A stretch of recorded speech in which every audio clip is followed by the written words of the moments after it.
সার্থককে জ্বালানোর জন্য এবার হঠাৎ করেই সৌভিকের সাথে ক্লোজনেস বাড়ালো স্রোত। হ্যাঁ বন্ধুরা, ভিডিওতে লাইক দিয়ে দেখতে থাকুন। স্রোত বাড়ি ফেরা মাত্রই অনেক কান্নাকাটির পর ঠিক করে ফেলে যে না, সার্থক স্যার যখন নিজে থেকে ওনার মনের কথা আমার কাছে প্রকাশ করবেই না, তাহলে এবার ওনার মনের কথা কি করে ওনার মুখ থেকে বার করতে হয়, এবার সেই ব্যবস্থাই আমি করব। ওদিকে স্রোত বলতে থাকে যে হ্যাঁ, ওনার তো মোটেও সৌভিককে সহ্য হচ্ছে না। এবার যদি আমি সৌভিককে ঢাল করি, সার্থক স্যারের মন অবধি পৌঁছাতে পারি, তাহলে অন্তত আমি এতটুকু আশা করতে পারি যে আমার বিয়ের পিড়িতে বসার আগ অবধি তো উনি অন্তত আমার কাছে ওনার ভালোবাসার কথাটা প্রকাশ করেই ফেলবে। ওদিকে সৌভিককে হঠাৎ করে স্রোত ফোন করে বলতে থাকে যে সৌভিক, আমি তোমার সাথে মিট করতে চাই। ওদিকে সার্থক স্রোতকে আটকাতে না পেরে সৌভিককে ফোন করে হুমকি থামকি দিতে থাকে আর বলতে থাকে যে দেখো সৌভিক, আমি তোমাকে একটা কথা বলে দিচ্ছি যে স্রোত শুধু আমার আর আমার স্রোতের উপরে যে বা যারাই নজর দিবে, আমি কিন্তু সেটা মোটেও বরদাস্ত করবো না। তাই আমি চাই না যে তোমার সাথে কোনো রকম কোনো খারাপ বিহেভিয়ার করতে তুমি আমাকে বাধ্য করো। তাই আমি তোমার কাছে হাত জোর করে অনুরোধ করছি, তুমি প্লিজ আমার স্রোতের থেকে দূরে থাকবে। এই কথা বলা মাত্র সৌভিক বলতে থাকি, কেন? যার সাথে দুদিন বাদ আমার বিয়ে হতে চলেছে, যার সাথে আমার বিয়ে অলরেডি ফাইনাল হয়ে গিয়েছে, যে আমার সাথে ক্লোজ হতে যাচ্ছে, তাকে আমি কেন আমার থেকে দূরে বজায় রাখবো বলো তো? কেনই বা আমি এইসব কিছু করবো? শুধুমাত্র তোমাকে ভয় পেয়ে কেন করবো বলো তো? তুমি ওর কী লাগো বলো তো, যে তোমার কথা শুনতেই হবে আমাকে? আমি যদি তোমার কথা না শুনি তাহলে তুমি কী করবে বলো সার্থকদা?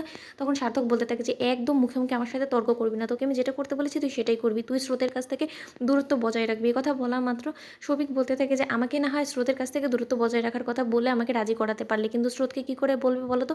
স্রোত তো একটু আগে আমাকে ফোন করেছিল, ওই তো আমাকে বললো যে ও আমার সাথে ডিনার ডেটে যেতে চায়। তখন এখন তুমি কি করবে বলো?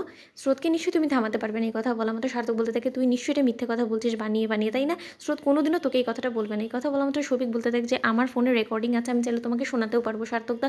ওদিকে সার্থক এটা শুনে চমকে যায় আর বলতে থাকে যে স্রোত তোমাকে বলেছে যে ও তোমার সাথে ডিনারে যেতে চায়, এটা কী করে সম্ভব হলো? ওদিকে সার্থক বলতে থাকে যে ও বলেছে ওর সাথে দেখা করার জন্য তোমার কোনো মতে রেস্টুরেন্ট অবধি পৌঁছানোর কোনো প্রয়োজন নেই। কথা বলা মাত্র সৌভিক বলতে থাকে যে না, কেন আমি তোমার কথা শুনে আমি স্রোতের সাথে এরকম অন্যায় করবো বলো তো? মেয়েটা হাজারো এত বড় মুখ করে আমাকে বলেছে, আমাকে ইনভাইট করেছে ডিনার ডেটে যাওয়ার জন্য, আমি সেখানে ওকে কী করে প্রত্যাখ্যান করে দিই বলো তো? আর তোমার কথা আমি শুনতে যাবোই বা কেন বলো তো? আচ্ছা একটা কথা বলো তো তুমি আমাকে, তোমার মনে কি আদৌ স্রোতকে নিয়ে কোনো ফিলিংস আছে? না হয়তো তুমি এরকম কেন করছো বলো তো? স্রোতের সাথে তুমি কেন আমাকে সহ্য করতে পারো না বলো তো?